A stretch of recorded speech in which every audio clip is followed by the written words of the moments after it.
Hello students, today I brought a chapter that is a poem for third year students. Third year students के लिए एक chapter लाया हूँ जो कि एक पोएम है। आपका फर्स्ट चैप्टर आपकी एक पोएम है। रॉबर्ट ली फ्रॉस्ट, जिनको रॉबर्ट फ्रॉस्ट भी बोला जाता है, अमेरिकन पोएट हैं ये। 1874 में पैदा हुए थे, 1963 में इनका देहांत हुआ था। ठीक है, तो 1874 से 1963 इनका लाइफ स्पैन रहा। इनकी एक पोएम आपका फर्स्ट चैप्टर है। आपके जितने चैप्टर हैं यूनिट फर्स्ट में वो 4 या 5 चैप्टर है, 5 है शायद। उन 5 चैप्टर में पहला चैप्टर ये है। तो हम चैप्टर पढ़े उससे पहले हमें ज़रूरी है कि हम क्या करें, उस चैप्टर की समरी देखें। एक तरह से ये पोएम है तो हम पहले पोएम को देखें, उसके बाद ही हम ये समझ पाएंगे पूरे चैप्टर को। तो चलिए मैं पोएम बताता आपको। रॉबर्ट ली फ्रॉस्ट की इस पोएम का नाम है stopping by woods in a snowy evening. Snowy का मतलब, स्नो का मतलब होता है बर्फ़। बर्फ़ गिरती हुई एक शाम। जानते हैं आप बर्फ़ गिरती कई देशों में। ठीक है, हल्के हल्के बारीक से कण रहते बर्फ़ के, जिनको यहाँ फ्लैक नाम दिया गया। ये बात भी याद रखें आप। फ्लैक का मतलब होता है बारीक बारीक जो कण रहते, बर्फ़ के जो कण रहते हैं उनको फ्लैक बोला जाता है। तो बर्फ़ गिरती हुई शाम में रुकना, स्टॉपिंग, स्टॉपिंग बाय वुड्स। एक और बात, वुड्स के द्वारा, एक घने जंगलों के, सुंदर जंगलों को देख के रुकना। वुड का अर्थ वैसे तो होता है लकड़ी, और उसमें एस लगा दिया है, इसका प्लूरल कर दिया है तो होता है वुड्स। वुड्स का मतलब होता है जंगल। जंगल का मतलब होता है जंगल आप जानते हैं, एक फॉरेस्ट होता है और एक वुड्स होता है। एक्चुअली अंतर क्या रहता है, फॉरेस्ट मतलब ऐसा जंगल जो कि नेचुरल हो या जहाँ पे आवास ना हो किसी चीज़ का, व्यक्ति विशेष का।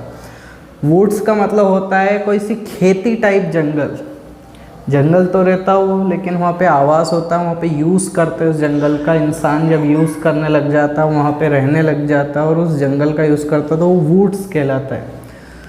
तो वो जंगल जो था वो बहुत सुंदर था। ठीक है, अब इंसान वगैरह रहेंगे तो अच्छे से उस जंगल को, उन पेड़ पौधे, एक तरह से इकट्ठे पेड़ पौधे को वुड्स कह देते हैं। ठीक है, तो इस तरह ये चैप्टर है कि stopping by woods in a snowy evening.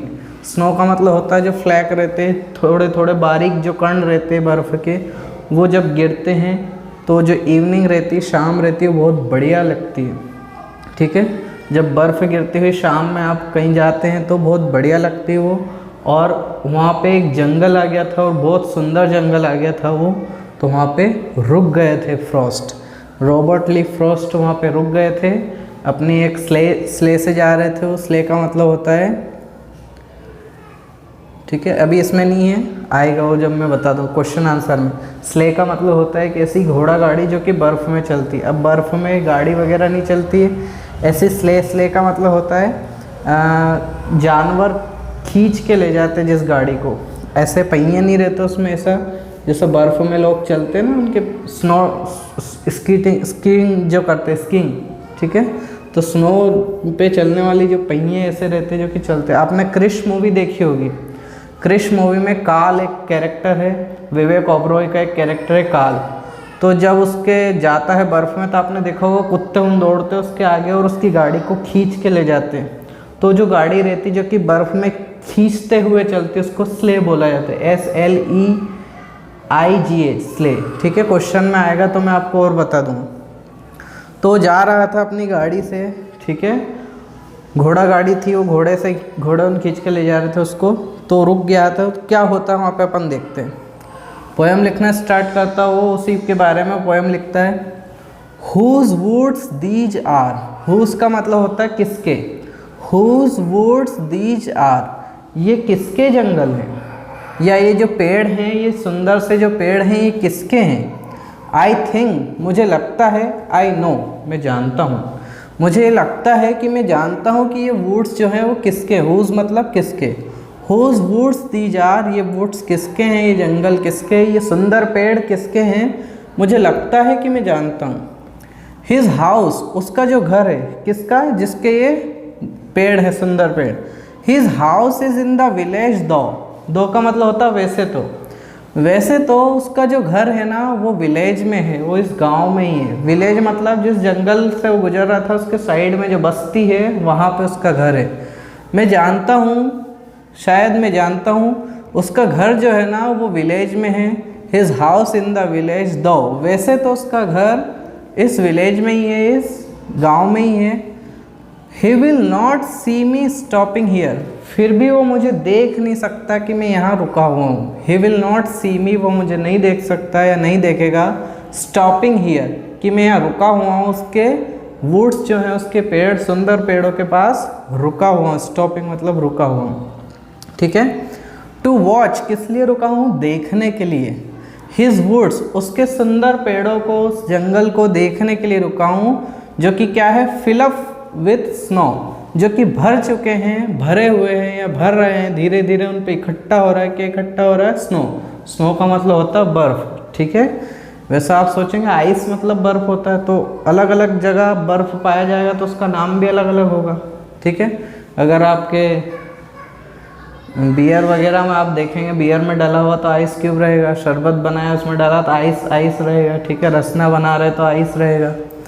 बल्कि गिर रहा है, नेचुरल है, तो स्नो रहेगा, ठीक है। स्नो मतलब भी बर्फ, आइस मतलब भी बर्फ, लेकिन स्नो का मतलब होता है नेचुरल बर्फ जो कि गिरता है। किसके फॉर्म में, फ्लैक। फ्लैक मतलब जो बारीक कण रहते हैं, रुई जैसे। बर्फ़ जब गिरता है ना तो एकदम रुई जैसा, और जैसे हाथ पे आएगा पानी हो जाएगा, ठीक है। तो स्नो जो है उससे भरा रहे, उसके वुड्स जो है, उसके पेड़ जो है, उस पर धीरे धीरे बर्फ़ गिरता जा रहा है और भराते जा रहा है। आप इमेजिन कर सकते हैं, कोई सी इमेज आपने देखी होगी किस तरह पेड़ों पे बर्फ़ जम जाते हैं, ठीक है। तो पहली 4 लाइन आपको समझ में आ गई। एक बार और बता देता हूँ। हुज वुड्स दी जा रही, किसके पेड़ हैं, किसके सुंदर पेड़ है। आई थिंक आई नो, शायद मैं जानता हूँ। His house in the village, दो वैसे तो उसका घर इस गाँव में ही है। He will not see me stopping here, फिर भी वो मुझे देख नहीं पाएगा कि मैं यहाँ रुका हुआ हूँ। और क्या करने के लिए रुका हूँ, to watch his woods fill up with snow, उसके पेड़ जो कि बर्फ़ से ढक रहे हैं उनको देखने के लिए मैं यहाँ रुका हूँ। अगली लाइन, माई लिटिल हॉर्स, अब वो जो छोटा घोड़ा, ठीक है, घोड़ा ही है वो लेकिन छोटा, कम साइज़ का, ठीक है, तभी तो गाड़ी को ले जा रहा है। My little horse must think, मेरा जो घोड़ा है, घोड़े गाड़ी पे जा रहा है, वो स्लेज पे, मैंने आपको बताया, वो मस्ट थिंक, वो ज़रूर सोच रहा होगा, इट क्वेयर। क्वेयर का मतलब होता है अजीब, ठीक है। एक वर्ड है, लिटररी वर्ड है ये, क्वेयर। क्वेयर का मतलब होता है अजीब। My little horse must think it queer, मेरा जो घोड़ा है वो ज़रूर इसको अजीब बात मान रहा होगा। किस बात को अजीब मान रहा होगा, कि टू स्टॉप, इस रुकने को, मेरे इस रुकने को वो अजीब बात मान रहा होगा, क्वेयर मान रहा होगा। To stop without a farm house near, farm house का मतलब होता है खेत जो रहता है ना, खेत पे जो घर बना रहता है वो फार्म हाउस रहता है, ठीक है। खेत पे घर बना रहता है जहाँ पे हम खेत पे आराम कर सकते हैं, घर में रुक सकते हैं, वहाँ पे बैठ सकते हैं, तो फार्म हाउस रहता है। वो ये क्वेयर मान रहा होगा, ये अजीब बात लग रही है कि उसको, कि टू स्टॉप, की जो मेरा चालक है, मेरे को जो चला रहा है, मालिक जो है, वो क्यों रुके, without a farm house near. Near मतलब पास, पास में कोई फार्म हाउस भी नहीं है, फिर भी ये क्यों रुके हुए हैं। बिटवीन, कहाँ रुके हैं, between the woods and frozen lake. Freeze की थर्ड फॉर्म है फ्रोजन। फ्रोजन का मतलब होता है जमी हुई, फ्रोजन लेक, जमी हुई झील, एंड वुड्स, और पेड़ों के बीच। बिटवीन मतलब बीच, पेड़ों और जमी हुई झील के बीच में क्यों रुके हुए हैं, उसको ये बात अजीब लग रही। क्वेयर मतलब अजीब लग रही। The darkest evening of the year, और कब रुके हैं, जब सबसे गहरी रात। अब इवनिंग का मतलब शाम ना होते हुए रात ही है। सबसे गहरी काली रात में, पूरे साल की गहरी काली रात में क्यों रुके हुए। तो बड़ी रात जो रहती है वो 25 दिसंबर तक आती थी। ये शायद जो पोएम है वो 25 दिसंबर जब क्रिसमस डे आता है तब ही लिखी गई है, तब ही रुके थे वो। बात समझ में आ रही है आपको। तो ये 4 लाइन समझ में आई होगी आपको। फिर से बता दूं मैं, my little horse must think it queer, मेरा जो घोड़ा है उसको ये अजीब लग रही होगी ये बात। To stop without a farm house near, कि मालिक जो है वो बिना किसी फार्म हाउस के, यहाँ पे पास में कोई घर भी नहीं है, वो क्यों रुके हुए हैं। Between the woods and frozen lake, इस जमी हुई झील और इन पेड़ों के बीच में वो क्यों रुके हुए हैं। The darkest evening of the year, इस साल की, जबकि ये जो साल की सबसे काली रात है, सबसे डार्केस्ट, सबसे गहरी, ठीक है। गहरा रंग काला कब होता है, जब इवनिंग बहुत डार्केस्ट हो। तो सबसे डार्केस्ट इवनिंग मतलब सबसे गहरी रात में, सबसे काली रात में ये क्यों रुके हुए हैं, ठीक। अगला है ही गिव्स हिज, ही यहाँ पे घोड़े के लिए यूज़ किया गया है। He gives his harness bells a shake. Shake का मतलब होता है हिलाना, ठीक है। जैसे मैंगो शेक, मैंगो का जो जूस रहता है हिला के अपन पीते हैं, ठीक है। मिल्क शेक, शेक मतलब होता है हिलाना। हैंड शेक, तो शेक का मतलब होता है हिलाना। He gives his harness bells. अब हार्नेस का मतलब समझे आप, जो जैसे बेल को जोतते अपन बैलगाड़ी में, तो जो जोता रहता ना, जोता जिसमें वो जुतता है बेल, या जिसमें हम बांधते बेल को, उसको हार्नेस बोला जाता है। जोता जिसे बोलते हैं, किसी भी जानवर को बांधने के लिए जो रस्सी रहती है, पूरा सिस्टम जो रहता है, उसको बोलते हैं जोता, हार्नेस। और बेल्स का मतलब होता है उस जोते में लगी हुई घंटी, ठीक है। जैसे बैल के गले में घंटी बांधते हैं, तो कभी कभार जब उस घोड़े को, मतलब उस घोड़े को बांधा था, तो घोड़े के गले में घंटी नहीं थी, उस जोते में ही घंटी लगी हुई थी, ताकि सामने वाले को पता लग जाए कि पीछे से घोड़ा आ रहा है, हट जाए, ठीक। तो जो चलता है घोड़ा तो आवाज़ आती घंटी की। तो he gives his harness bells a shake. वो अपनी जो घंटियाँ हैं, गले में जो घंटी बंधी है, उसको हिलाता है। क्यों हिलाता है? टू आस्क, ये पूछने के लिए कि if there is some mistake, कि कुछ हुआ है क्या, रुकना है क्या। मिस्टेक का मतलब यहाँ आप गलती से ना निकालें। If there is some mistake, क्या यहाँ पे रुकना है, कुछ हुआ है, कुछ गलत हो गया, ठीक है। तो शेक करता, उन घंटियों को हिलाता है। टू आस्क, ये पूछने के लिए, if there is some mistake, क्या कोई गलती हुई है, क्या हमें यहाँ रुकना है। द ओनली अदर साउंड, अब एक तो घंटी की आवाज़ आ रही है, और जो अदर साउंड है, दूसरा जो साउंड है, इज़ द स्वीप। स्वीप का मतलब होता है हवाओं का चलना। स्वीप का अर्थ वैसे तो होता है झाड़ू लगाना, ठीक है, स्वीप द फ्लोर, झाड़ू लगाना। लेकिन हवाएं जो चलती हैं, और जब हवा चलती है तो जो ज़मीन से टकरा के जो आवाज़ देती है, या पेड़ों से टकरा के जो आवाज़ देती है, तो उसका जो साउंड है वो क्या है, स्वीप साउंड आ रहा है। मतलब कि वो जो हवा के चलने का जो साउंड है, आप जानते होंगे कि कैसे हवा जब चलती है तो कैसी आवाज़ आती है। हवा को देख नहीं सकते लेकिन सुन सकते हैं, तो जो हवा की आवाज़ है उसको स्वीप कहा गया है यहाँ पे। द ओनली अदर साउंड, अब ये जो बेल्स है, ये तो पहला साउंड है, और जो अदर साउंड, उसके अलावा जो साउंड आ रहा है वो का क्या है, हवाओं के चलने का साउंड है, ठीक। Of easy wind, easy wind का मतलब होता है जो एकदम ठंडी हवा जो चल रही है, ठीक है, उसका आवाज़ आ रहा है। और एक और क्या आ रहा है, एंड डाउनी फ्लैक। डाउनी का मतलब होता है नीचे गिरते हुए।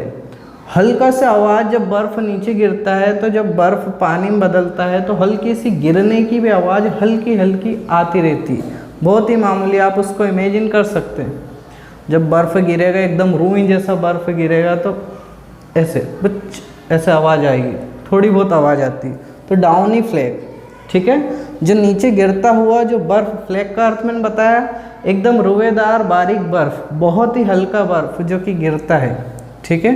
हवाई रहती, वो वायुमंडल की हवा, वो बिल्कुल ठंडी हो जाती है तो चिपक जाती, बर्फ़ बन जाती, गिर जाती, पानी हो जाती, ओस रहती है एक तरह से। हमारे यहाँ ओस गिरती, दूसरे देशों में जो अमेरिका के पोइट हैं, वहाँ पे क्या है, ठंड ज़्यादा है तो वो ओस जम जाती।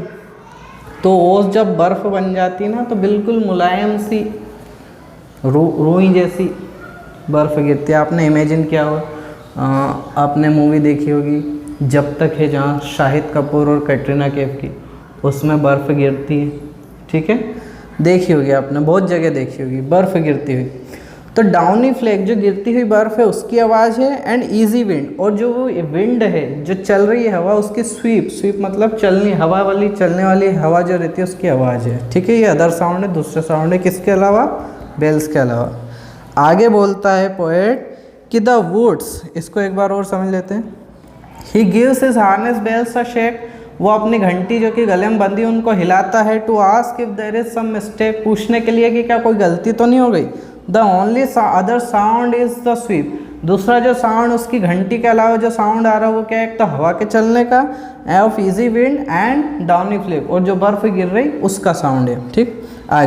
आगे पोएट बोलता है कि the woods are lovely dark and deep, ये जो जंगल है या जो पेड़ है वो क्या है, बहुत सुंदर है। लवली मतलब बहुत प्यारे हैं, डार्क मतलब बहुत ही गहरे हैं, ठीक। एंड डीप, डीप का मतलब होता है गहरे। इसको डार्क को हम बोल सकते हैं अंधेरे में है, या बहुत ही गहराई से अंधेरे, अंधेरे में छुपे हुए, एक तरह से डार्क है, काले काले हैं, पेड़ काले ही होते हैं, ठीक है, बहुत डार्क है, काले हैं, एंड डीप, और बहुत गहरे, गहरे मतलब सघन, ठीक है, बहुत ही पास पास, तो डीप बहुत गहरे हैं, बहुत ही काले हैं, और लवली, लवली मतलब प्यारे हैं। तो यहाँ पे वुड्स की तारीफ़ की गई कि ये जो वुड्स है वो कैसे बहुत प्यारे हैं, बहुत काले हैं, एंड डीप बहुत गहरे हैं। बट लेकिन ये इतने सुंदर तो हैं, बट लेकिन आई हैव प्रोमिसेस, लेकिन मेरे भी कुछ वादे हैं, टू कीप, जिन्हें मुझे पूरा करना है।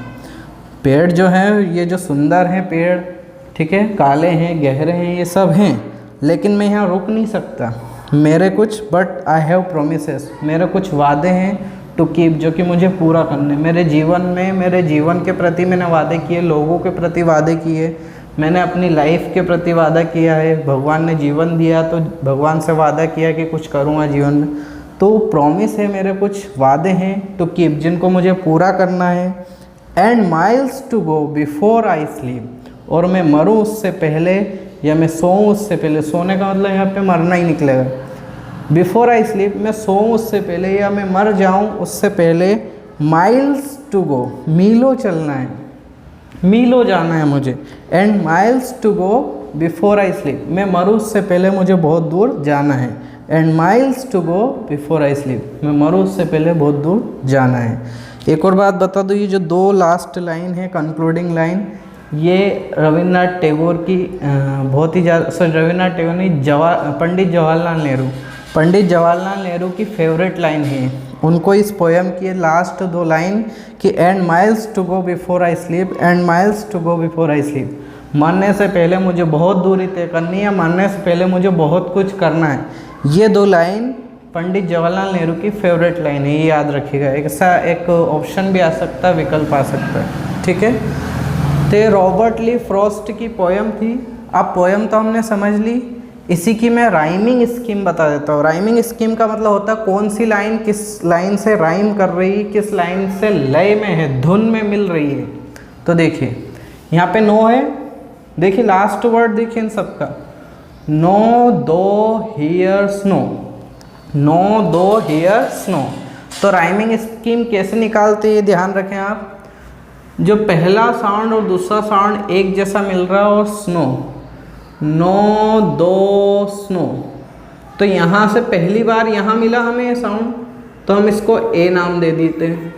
ये राइमिंग स्कीम निकालना बता रहा हूँ मैं, किसी भी पोएम की आप कैसे निकालें। लास्ट के वर्ड्स पे जाएं, उसका साउंड कितने वर्ड से मिल रहा है वो देखें। पहला वर्ड है, इसका साउंड जहाँ जहाँ तो और कहीं मिल रहा है क्या, क्वेयर नियर लेक, ये ओ वाला साउंड कहीं पे भी नहीं है, केवल यही तीन जगह, नो दो स्नो, नो दो स्नो। तो ये जो पहली बार हमें यहाँ मिला तो यहाँ पे ए नाम दे देंगे, तो ये भी ए हो जाएगा फिर, क्योंकि नाम तो यहीं से चला आ रहा है। ओ वाला जो साउंड है, नो दो स्नो, वो पहली बार यहीं मिला, पहली बार हमने इसी को ए नाम दिया, तो दो और स्नो ये भी ए में चला जाएगा।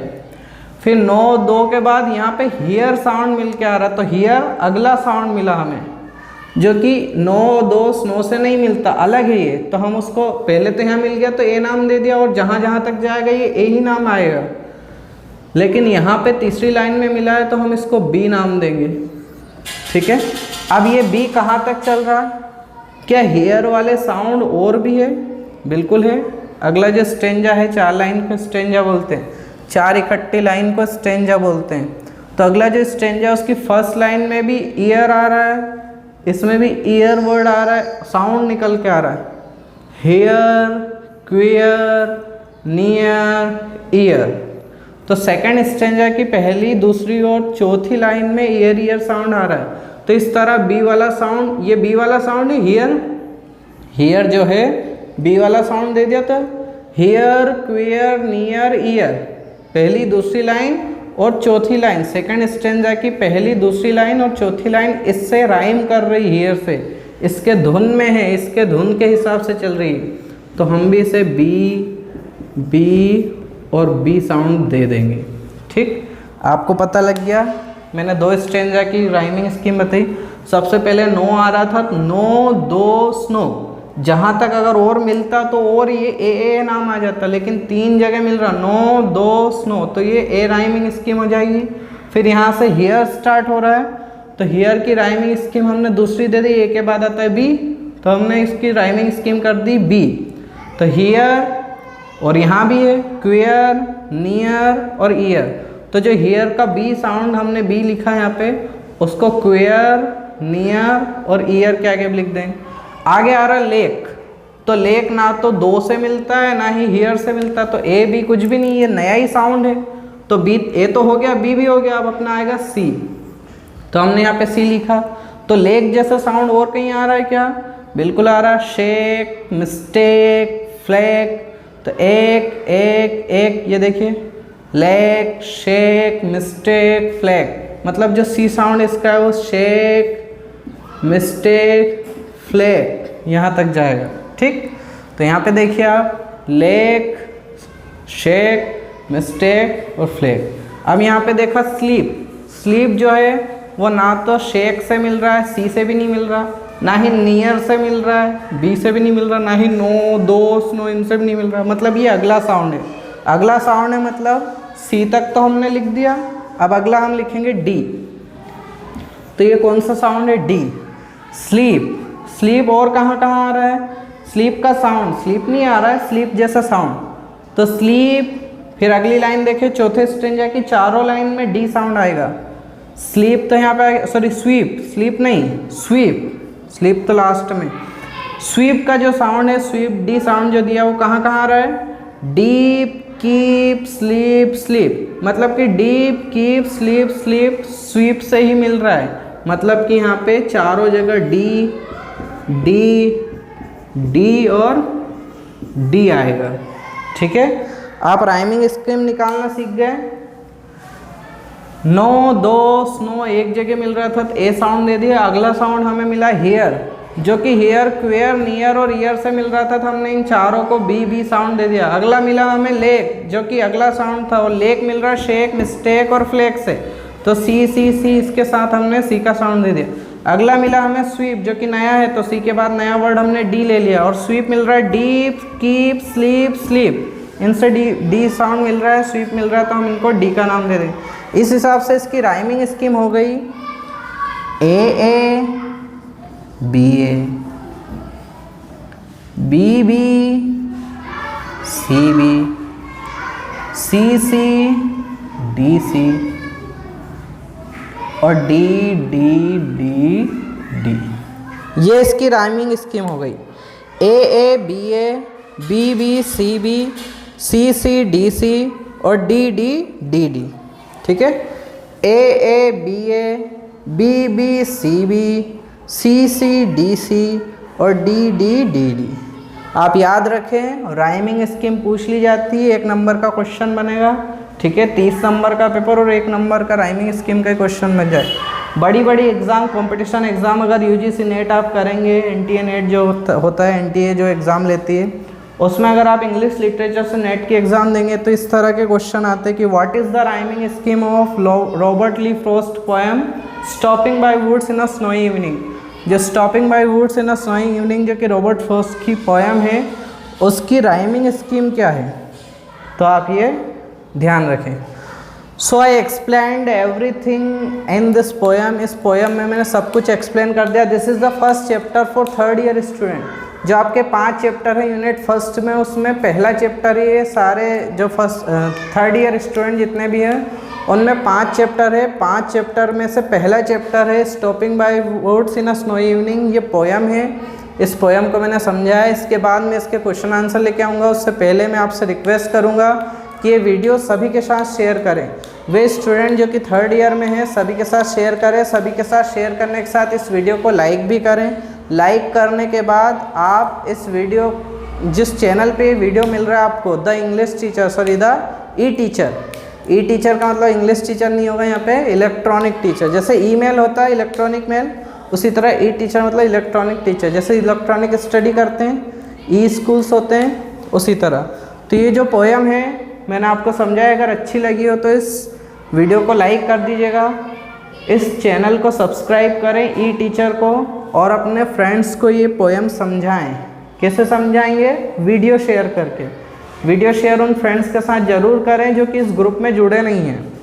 जो इस ग्रुप में नहीं जुड़े उनके साथ ज़रूर वीडियो शेयर करें, और दूसरी बात चैनल को सब्सक्राइब ज़रूर करना। Thank you.